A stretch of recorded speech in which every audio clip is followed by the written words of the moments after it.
देश के करीब 4 करोड़ कांवड़ श्रद्धालु इस बात का इंतजार कर रहे थे कि आज सुप्रीम कोर्ट में ढाबों पर नाम लिखने के मामले पर उनके पक्ष में शायद फैसला आ सकता है, लेकिन ऐसा नहीं हुआ। सुप्रीम कोर्ट ने कांवड़ रूट पर नाम लिखने के मामले पर यूपी सरकार के आदेश पर अंतरिम रोक को जारी रखने का फैसला बरकरार रखा। अब इस मामले पर 5 अगस्त को सुनवाई होगी, यानी तब तक के लिए जो अंतरिम रोक लगी थी वो लगी रही। सुप्रीम कोर्ट ने इस मामले पर 22 जुलाई को रोक लगाई थी और यूपी सरकार से जवाब मांगा। आज यूपी सरकार ने इस मामले पर ऐसे 3 सबूत पेश किए जिससे इस बात का खुलासा हुआ कि कांवड़ रूट में कई ऐसे होटल और ढाबे हैं जिनका नाम सनातन से प्रेरित है, लेकिन उनके मालिक मुसलमान निकले। आज आपको इन ढाबों के बारे में भी बताऊंगा, लेकिन यूपी सरकार इन ढाबे वाले तीनों सबूतों को देखने के बाद भी सुप्रीम कोर्ट ने अपना फैसला आज नहीं बदला। उसकी वजह भी बताता हूं। दरअसल आज सुप्रीम कोर्ट में यूपी सरकार की तरफ से सीनियर एडवोकेट मुकुल रोहतगी पेश हुए और दूसरी तरफ से अभिषेक मनु सिंघवी। यानी योगी सरकार ने एक बड़ा काम तो यह किया कि कोई भी वकील नहीं भेज दिया। उधर से अभिषेक मनु सिंघवी थे तो योगी सरकार ने कहा कि इधर से जो बहुत अनुभवी मुकुल रोहतगी हैं उनको उतारो, ताकि यूपी सरकार का पक्ष मजबूती से रखा जा सके। यह है सीएम योगी की पहचान कि अगर कोई फैसला लिया तो उस पर मजबूती से के साथ अपना पक्ष भी रख रहा है।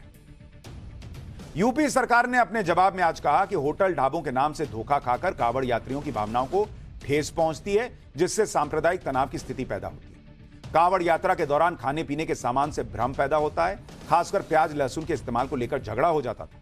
इसके अलावा यह भी तर्क दिया गया कि केंद्रीय कानून खाद्य एवं सुरक्षा मानक अधिनियम 2006 के तहत ढाबों समेत हर खाद्य विक्रेता को मालिकों का नाम लिखना होगा। ऐसे में सुप्रीम कोर्ट का रोक लगाने वाला यह अंतरिम आदेश केंद्रीय कानून के विपरीत है। इसके जवाब में सिंघवी ने कहा कि पिछले 60 सालों से कांवड़ यात्रा के दौरान मालिकों के नाम लिखने का कोई आदेश नहीं था, इसलिए इस साल ऐसे निर्देशों के लागू किए बिना यात्रा की परमिशन देने में कोई बुराई नहीं। पूरी सुनवाई के बाद सुप्रीम कोर्ट ने नाम लिखने के मामले पर सुप्रीम कोर्ट की अंतरिम रोक जारी रखने का आदेश दिया। कोर्ट ने अगली सुनवाई तक उत्तराखंड और मध्य प्रदेश सरकार को भी अपना जवाब दाखिल करने के लिए कहा। सुप्रीम कोर्ट ने इस मामले पर यूपी सरकार के अलावा कांवड़ तीर्थयात्रियों की तरफ से दी गई दलीलों को भी सुना। इसमें कहा गया था कि कांवड़ियों को पता चल सके कि वो कौन सा भोजन खा रहे हैं, ताकि उनकी धार्मिक भावनाएं आहत ना हो और यात्रा शांतिपूर्ण संपन्न हो। इसके लिए जरूरी है कि भाई ढाबा या रेडी पटरी वालों के मालिक का नाम लिखा हो। यूपी सरकार का आदेश धर्म के आधार पर भेदभाव नहीं करता, यह सबके लिए है। इसमें आगे उदाहरण देते हुए बताया गया कि सरस्वती ढाबा, मां दुर्गा ढाबा जैसे नामों वाली दुकानें हैं, जिससे लगता है कि ये शुद्ध शाकाहारी हैं। जब हम दुकान में प्रवेश करते हैं तो मालिक और कर्मचारी अलग अलग होते हैं और वहां मांसाहारी खाद्य पदार्थ परोसे जाते हैं। यह कांवड़ यात्री के रिवाज और उपयोग के खिलाफ है। इस पर कोर्ट की तरफ से कहा गया कि कोई भी मालिक और कर्मचारी की अपनी तरफ से नाम लिख सकता है, लेकिन यह रोक किसी को ऐसा करने के लिए मजबूर करने के खिलाफ, यानी उसे अपना नाम लिखने का दबाव नहीं डाला जा सकता। सुप्रीम कोर्ट में सुनवाई के दौरान यूपी सरकार के वकील मुकुल रोहतगी ने मुसलमानों को लेकर भी बड़ी बात कही। मुकुल रोहतगी ने कहा कि सरकार धर्म के आधार पर भेदभाव नहीं करती, क्योंकि माहौल तो यही बनाया जा रहा है कि भाई योगी जी मुसलमानों के खिलाफ है, इसलिए ऐसा कर दिया। यूपी सरकार के वकील ने बताया कि भाई सरकार दूसरे धर्मों के त्योहार पर का भी खास ख्याल रखती है, जैसे मुहर्रम और ईद के मौके पर स्पेशल अरेंजमेंट किया जाता है। इन दोनों त्योहारों पर सुअरों का, जो पिग्स होते हैं सुअर, उनका मूवमेंट रोक दिया जाता है, जिससे मुस्लिम समुदाय के त्योहार पर किसी को परेशानी ना हो। इसी तरह से हज यात्रियों के लिए एयरपोर्ट तक में अलग व्यवस्था की जाती है। तब तो कोई नहीं कहता कि मुसलमानों के लिए कर रहे हैं। सुप्रीम कोर्ट के फैसले के बाद अब विपक्ष इस पूरे मामले को राजनीति के एंगल से देख रहा है। पहले आप विपक्ष और यूपी सरकार के पक्षों को सुनिए, उसके बाद कोर्ट में पेश किए गए उन 3 सबूतों के बारे में विस्तार से बताऊंगा, जिसे देखकर आप हैरान रह जाएंगे। सुप्रीम कोर्ट ने इंटरप्रेट कर दिया, उन्होंने इसे विभाजनकारी माना, गैर जरूरी माना, भेदभाव वाला माना। अब उसके बाद भी अगर वो इंटरप्रेट कर रहे हैं तो इंटरप्रिटेशन तो वही चलेगा तो सुप्रीम कोर्ट संविधान का। मैं मानता हूँ कि उत्तर प्रदेश सरकार की जो प्ली है वो गलत है, सुप्रीम कोर्ट अपनी बात पे करेगा। सरकार की मंशा साफ है कि अमन चैन रहे, जो लोग उसमें कांवड़ यात्रा में शामिल हों वो सुरक्षित जाएं, कहीं विवाद न हो। उसका मात्र यही उद्देश्य है और कोई उद्देश्य सरकार का नहीं है। यूपी सरकार ने इस मामले पर अपना पक्ष रखते हुए 3 अहम सबूत भी पेश किए, जिनके आधार पर नेम प्लेट लगवाने का फैसला किया गया था।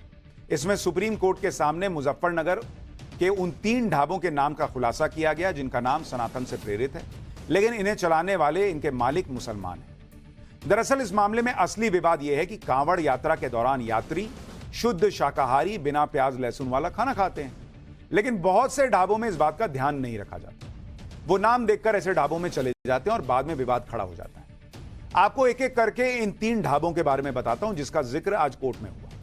इसमें पहले ढाबे का नाम है पंडित जी वैष्णो ढाबा। इस नाम को पढ़कर एक बारगी के लिए यही लगता है कि यह किसी हिंदू का ढाबा है। इसमें हिंदुओं की देवी मां वैष्णो का नाम है। इसके अलावा पंडित शब्द भी लिखा है। इसे देखकर हर कोई यह समझेगा कि यह किसी हिंदू का ढाबा है, लेकिन इसके मालिक का नाम सनव्वर है। यूपी सरकार के मुताबिक एक मुसलमान है। एक और ढाबा देखिए जिसका जिक्र आज कोर्ट में हुआ। इसका नाम है राजा राम भोज फैमिली टूरिस्ट ढाबा।